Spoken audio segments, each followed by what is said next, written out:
Coach, hoping that you and yours are all safe and well as well. With you all getting back today, how did things look, and do you have any players who might be opting out at this point? Teresa, you there? I sure am. Thank you. Okay, good. Sorry about that interruption. Teresa, thank you very much. My family and myself, we're doing well. Hope you are as well. Great to see you. Today, first day of mandatory workouts. It's been great to see everyone, to catch up with.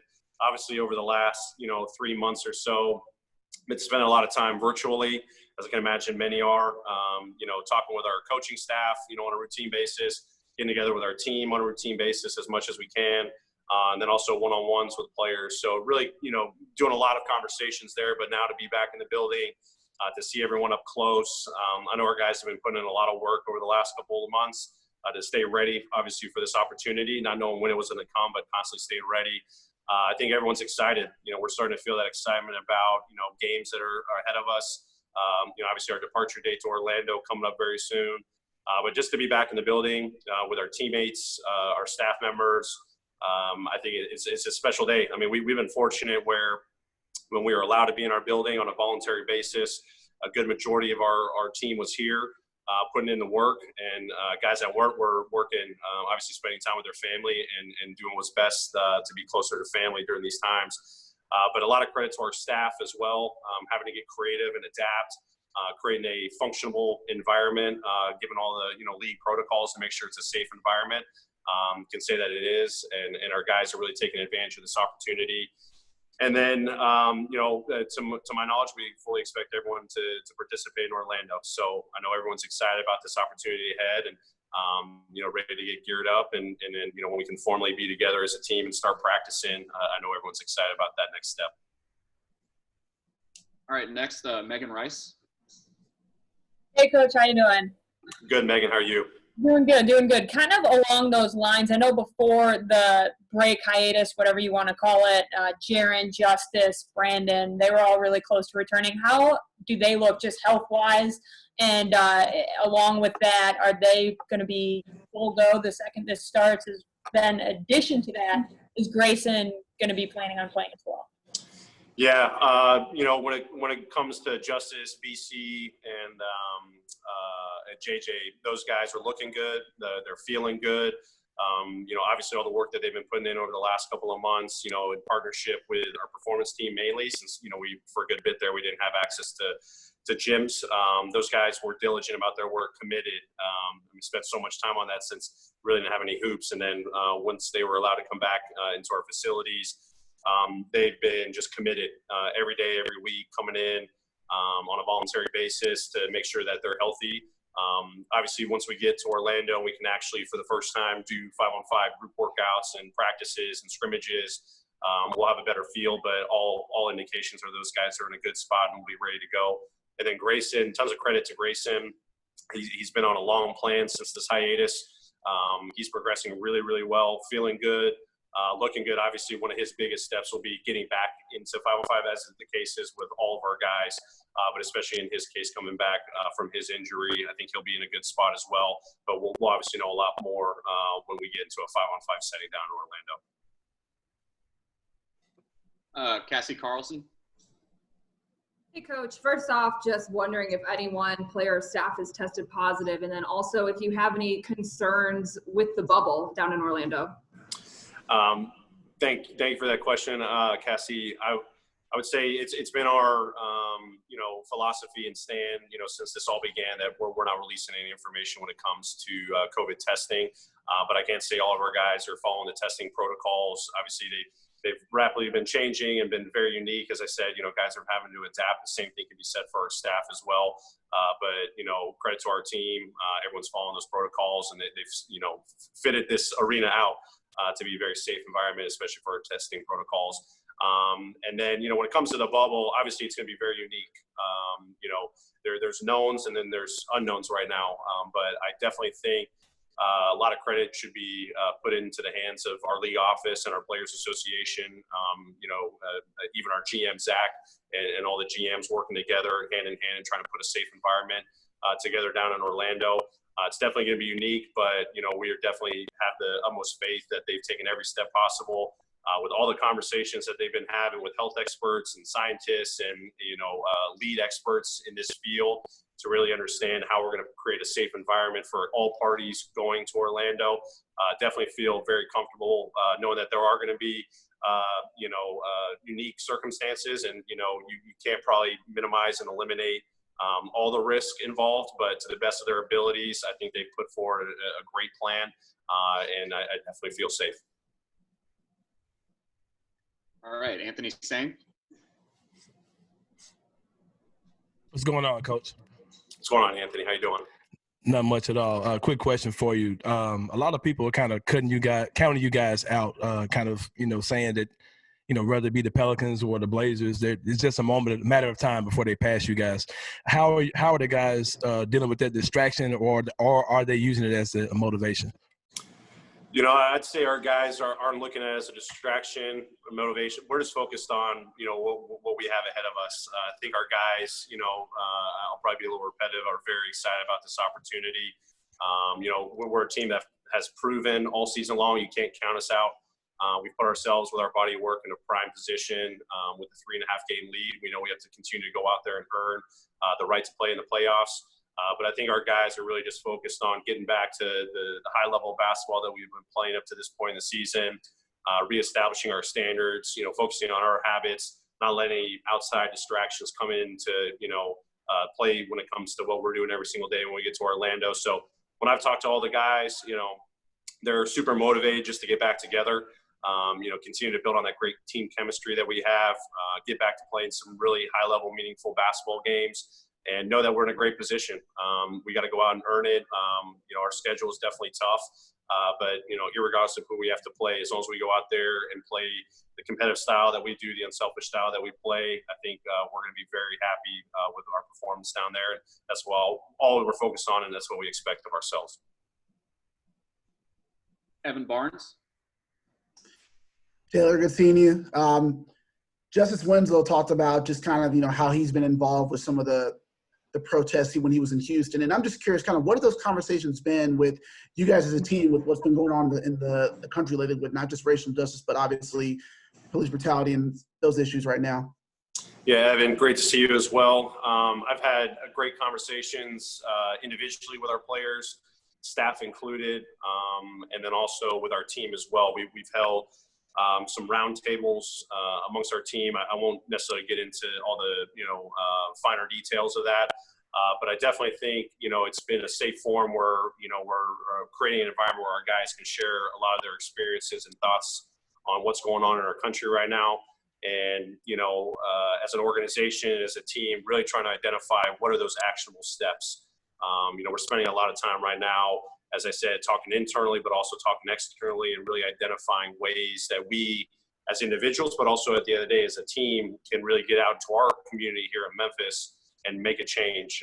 So it's been great on a weekly basis getting together and talking with our guys in these roundtables, but then also individually just reaching out to guys, even now being back in the building on a more full-time basis, just being able to talk to them, engage them, understand where their head's at, where their heart's at, and then how we can be here to support. And that was our first message. And we've always been that case here with the Grizzlies. But obviously, after the death of George Floyd, we sat down together and talked about how can we be here to support each other during this process as it's all unfolding. So they've been very positive dialogues. I'll leave it at that, but just understand that we're definitely working together on figuring out ways to really make an impact as an organization, as individuals. Yoko Miyagi. Yeah, I have a rule question. I assume that the number of the players on the bench is 13 as usual. Is there any restriction for two-way players to be in uniform in either on seeding game, playing game, or playoffs? Yoko, great to see you. From my understanding, our expectation is everyone's going, to Orlando, all 17 of our guys. And when we get there, when it in regards to active and inactive, I don't know where everyone's going to sit. I think they're still trying to figure those details out and, dress codes and whatnot. But I think it's going to be similar rules to what we've experienced in our normal way of life in the NBA. So I know that's more information that we're still gathering from the NBA and preparing for. But two-way players can play in playoffs too, right? I don't fully know that, but I think my understanding is they're creating a possible exception where two-way players can be a part of the active roster during the playoffs. Thank you. All right, Peter Edmiston. The bubble's gonna cost them $150 million. Hello. Hey, Coach. Wanted to ask about the fact that it's been like a 3.5 month layoff, and kind of a weird timing situation because of that. And so you have to jump right in. You've got really important games from the very beginning, but it's almost like you've got some new personnel, a little mini training camp, things like that. Do you treat this as sophomore season 1.5? How do you jump back into the flow? Yeah, Peter, great to see you. Very unique in how we've been processing this, knowing when the hiatus kept going on and on and on as a coaching staff, really trying to formulate what this was going to look like. I think one of our key takeaways is let's not try to reinvent the wheel. Let's maybe not jump ahead to season, 2.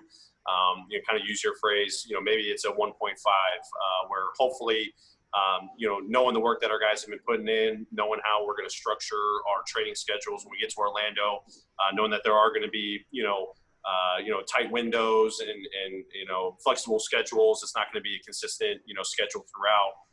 We're going to maximize our habits down there. And that's what I meant when I said, we're not going to really reinvent the wheel.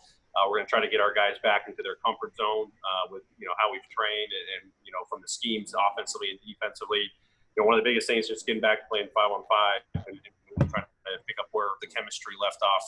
But obviously have the biggest faith that these guys and what they've shown us over the course of the season, how they're able to pick that up. But it's definitely going to be unique. I've engaged in so many conversations outside just with our staff about how we're going to plan and prepare and create every advantage possible, and also put our guys in the best position to go out there and perform at a high level. But even talking with the players and understanding that you can cut this a lot of different ways. It can be just normal training camp when you start off. It can look like, an off-season training program. It can look like a summer league, prep schedule. It can look like in the middle of the season. So trying to find that delicate balance of really understanding how we got to get back and continue to focus on our habits and fundamentals. But there's definitely going to be a priority on, 5-on-5 play, because we've missed that, like you said, for 3.5 plus months. Getting back to that, getting that chemistry, but really not losing sight of how we train. What's the performance schedule look like? What's our vitamin structure look like? And then what do we need to accomplish from a team standpoint? But as I've dialogued with the guys and, having to work in this virtual space the last 3.5 months, our assistants have done a great job too, having one-on-one sessions with guys to continue to keep the basketball conversation going so that when we do get back on the floor, even though there is probably a learning curve, we're going to be able to adapt pretty quickly and get ourselves in a great position to train over a couple of weeks, get ready for these scrimmages, and get ready for these seeding games. Tim McMahon. Hey, Taylor, how you doing? Doing good, Tim. How are you? Good. What are your thoughts on the play-in scenario that the NBA has come up with obviously you guys potentially being the most impacted by that? We're really excited about the competitive format. Obviously, I know a lot of work went into it, at the league level to put something together, but we're excited about this opportunity. As I've probably said before, just to be in this position. I think the competitive format also took into account the body of work that we had put up in the first 65 games, where we did have a 3.5 game lead in that 8 seed. Our guys had earned that. But now knowing to go out and, finish out 8 seeding games, I think our guys are just excited about the competition as an organization, knowing that we're in a really good spot with a 3.5 game lead. We still have to go out and earn it. Obviously, the play-in format creates a new dynamic at the end of the 8 games and is a possibility, but we want our guys to really just be focused on one game at a time, going out there and take that 8 seed. Let's go out there, let's earn it, let's play for that. But we're not going to be able to do that, if we're looking too far ahead at what a play-in would look like, or, what the 7th or 8th game of the schedule looks like, or what other team schedules look like. We know we got to go out and we got to play high-level basketball that we're capable of, regardless of who we're playing. But the fact that the competitive format did take into account our body of work, and created that kind of structure in there is something that we're excited about going out and competing for down in Orlando. Kerry Davis. Hey, well, how you doing, Coach? Hey, Coach, you guys had a good rapport with chemistry before the break. How did you do that in such a short period of time? Terry, good to see you.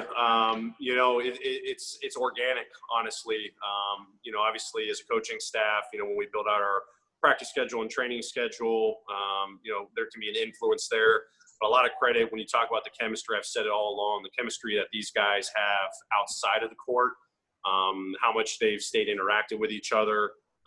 That's huge because that carries on to onto the floor. So obviously as these guys, you know, still having to practice social distancing in our practice facilities, but now that we can have more guys in the building at once, you know, they can see each other from afar and kind of, you know, pick up that energy so that when we do get to Orlando, you know, hopefully it just organically picks up pretty quickly.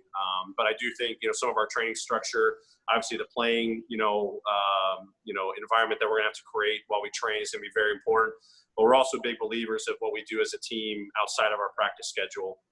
You know, the activities that we're creating for our guys down in Orlando, the team bonding experiences, the team meals that we're potentially going to have that we're continuing to work through right now, that's all organic. We just want to put our guys in a comfortable position so that when they go down there, the relationships that they've built off the floor and work on every single day on the floor will just naturally kind of pick up where it left off. So it's definitely unique. I know all teams that are going to the bubble, all 22 teams are going to be faced with this challenge. But I often talk about the faith of, you know, the connectivity between these guys on a personal level, because I really think that ultimately enhances our ability to pick up quicker and gel a lot quicker on the court. Chris Harrington. Hey, Taylor, just a couple of quick things. One, you said you expected the full 17-man roster to make the trip to Orlando. Is that also the case with your coaching staff? And then second, Jontay Porter was sort of declared out for the season when he was signed earlier. Is that still the case? Chris, great to see you. You know, to your first question, you know, our expectation, yes, everyone's going from the coaching staff, part of our travel party. You know, it's not officially finalized yet, but our expectation is like our players, our entire coaching staff will be there. And can you remind me again of your second question, if you don't mind? Yeah, Jontay Porter was declared out for the season. Is that still the case? Yeah, I mean, it's still being evaluated. Obviously, he's progressed really, really well. He's been very committed to his rehab program during this hiatus. I think, obviously, when we get there, you know, we're going to understand, you know, how he can contribute in the team setting, practices, training, and all that. Obviously, it's going to be an invaluable experience for him to be a part of the team. Obviously, a guy that we're looking forward to having a part of our future. But those are still discussions that we're having internally about, you know, what his playing status could be. All right, we have time for two more questions. We'll start with Teresa Walker. Taylor, this team in the NBA, you kind of are ruled by schedules, routines, you know, morning shoot around, afternoon, that and the other. Getting down to the bubble, with this being such a young team, is this something that could actually maybe play into your team's benefit? Because, you know, they're not too far removed from AAU days or college where they may have to work around class schedules. They're used to being flexible. Yeah, you know, I think you make a great point about our habits and our routines. I think that's been a lot of our conversations internally as a staff, coaching staff and our performance team. But also, I've even had those conversations with the players about really understanding that this is going to be unique. It's going to be a very fluid situation down there. Obviously, we've got our game schedule, and then when we get our training schedule, we'll be able to kind of put in, you know, a plan of action. But I think our guys have really been a team that's shown that they've been able to adapt a lot, you know, over the course of the season. And one thing, though, I think that's helped that is a routine. So even though it's going to be very fluid, it's something that, you know, we're not ultimately going to be able to control a lot of times, you know, when it comes to our training schedules. We're going to make the most of it. I think we're going to put a plan of action into place that our guys can really gravitate towards. Obviously, really taking advantage of, you know, our nutrition down there, even our sleep habits. The team activities, like I talked about, really trying to create a Memphis environment or in Orlando has kind of been my thought process. You know, I talked with some of our coaches where, you know, where we channel our days back when we were in the D League. You know, obviously now it's the G League, but putting on a D League, G League mentality where you just got to get creative. And I think that's something that we as a staff have done all season long. to get creative, to prepare our guys to be in the best training situation possible. But also, I look at it two different ways. It's not necessarily just how we work, it's also how we live. And I think there's been a great emphasis from our staff or organization to make sure our guys are going to feel very comfortable. Obviously, many of our guys are leaving their normal routines here in Memphis, but also, leaving their families, and that's our staff included.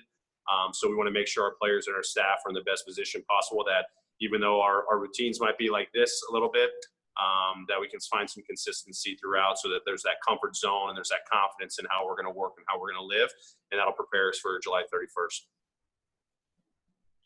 Okay, last question, Devin Walker. Hey, Coach, how you doing? Good, Devin. How are you? Doing well. So no one's really seen the guys since the quarantine hiatus. Who would you say, if you've seen the guys, has the biggest body transformation over this time? Wow. Obviously, Ja, I think he's come out and commented about adding on some extra lbs on his body and on his frame, and I think that's a huge credit to the work that he's been putting in over the last couple of months. And obviously, gaining strength has been a priority of his, and continue to maintain his supreme athleticism. But he's definitely someone that's transformed. Even a couple of the players were commenting on it today as he was walking through the building when I went to watch a workout. They're like, "Man, did you see Ja? He put on some lbs." I think JJ has obviously worked diligently about transforming his body and continuing to add strength. And I think a lot of our guys have, and that's just a credit to them. I think from the outset, our performance staff put a great plan in place, knowing that many of these guys were going to have to just be in their apartments or in their houses with limited equipment to really continue to maintain a top-notch training schedule and routine. But then when we were able to get back into our building, I think it was in early May, our guys have just been relentless in coming in here and working on their bodies and kind of just picking up where their plans had left off, when the hiatus hits. So I think a lot of our guys have really, whether it's, on the appearance, added some strength, or they maybe just fine-tuned something in their, composition. I think all these guys have really benefited from the routines that they've set out during this hiatus, given the uniqueness and limitations. I think all these guys are going to be in a really good place when we get back into action. All right, that's it for questions. Thanks for joining us today, Taylor. Thank you, guys. Thank you, everyone. Stay safe. Thank you. Thanks, Coach. Thanks for everyone for coming out, and we'll have more information regarding tomorrow's availability very soon.